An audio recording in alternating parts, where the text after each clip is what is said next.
Well, to me, sustainability is a process. And so the answer is we will never be where we need to really be there, because we'll always be trying to lessen the impact of our activities, our products, our services, the negative impact on the environment. And so we've made huge progress in just the last 5 years in bringing sustainable building products and techniques into the market. 10% of the market now of commercial buildings in this country are going for LEED certification. So huge, huge progress there. Are we where we need to be? No. You know, we're at LEED version 3.0. We need to be at LEED version 99.0 to really be approaching sustainability. I think clients approach the issue from, I think, many different aspects. Some to be competitive, some because they want to, they have a corporate responsibility motive, some because they see the value in it from just being good stewards of their real estate and understanding what value it could return to them in the long run to make an investment. I think what's really happening is the sort of initial frenzy, if you will, of people wanting to jump on the bandwagon is starting to subside, and people are starting to approach it in a much more mature way now. I think that through the educational process and having been through the process a few times, they start to say, there's more to this than just being sustainable from a marketing PR standpoint, but it's really how do we return value both to our employees and our clients by trying to meet these goals. Our owners have started to identify that a project needs to be a certain level of LEED, but without really understanding what that fully means to the design team, the construction team, and then ultimately the operations group for the facility. So there's still a lot of education that that we need to do as an industry to fully get to where we need to be, LEED 99, as you were saying, Dennis. Sustainability is probably the wrong word, I would say. You know, we hit a tipping point. There's a lot of buy-in in the greater market. There's a lot of societal awareness that's leading us down a path towards doing less harm. But are we yet doing good? Probably not. I made a presentation yesterday about the Living Building Challenge. I don't know if any of you are familiar with it. It's a net zero energy, net zero water program that's sort of, you know, LEED on steroids. It's sort of beyond LEED Platinum, but just before you kind of get to a regenerative building.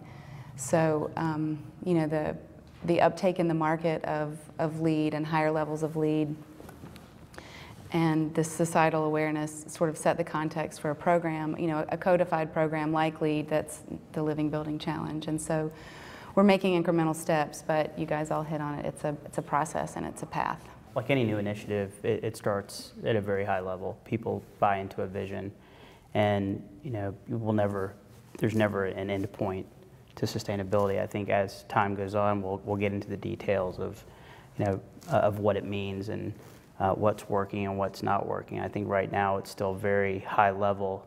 Let's take this 100,000-foot view of sustainability and waste, and then as time progresses, we'll get into the details. I think we're still far from the details of what it all means.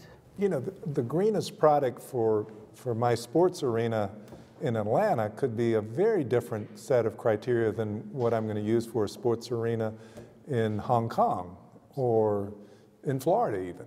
And so, I mean, you know, and that makes our task a little bit more difficult, is that, I mean, the antithesis of green design is boilerplating stuff, you know, just to say, oh yeah, we always use this flooring, it's a green flooring, and I'm going to use it wherever I'm building. And you know, that's not what green is about. Green is about looking at the site and the specifics of that particular project.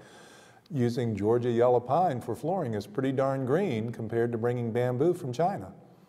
You know, and unfortunately there are some weaknesses in all of our design tools. LEED is no different than any other one, that maybe doesn't recognize the bioregional aspects as strongly as it could. You know, the AIA made a commitment to the 2030 Challenge, and there are a lot of groups adopting the 2030 Challenge.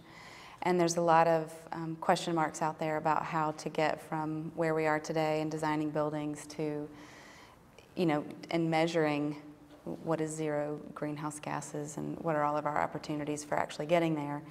And you know, there's a long way to go from where we currently do business today, even for LEED projects. And so you know, it's a challenge. It's not insurmountable, but you can't just do it by buying carbon offsets. And you know, there are a lot of existing technologies. You know, efficiency first, and then you know, apply existing aggressive technologies. And so, is it feasible? Is it doable? Yes. There's you know, a greater dynamic at play with owners and decision makers and people who spend money and how they get funded, and you know, where an owner's commitment is versus where AIA's commitment is may be two very different things. And so, can I get my owner to adopt the 2030 challenge? That's my challenge. Well, just to reinforce Susie's point, first of all, it's very much achievable today. In fact, our new office building at Southface, our eco office, it's a 10,000 square foot building, and we are meeting the 2030 challenge of being a carbon neutral building today. Susie correctly pointed out, the key is energy efficiency. We've reduced our energy uses about 60% through off-the-shelf energy efficient technologies.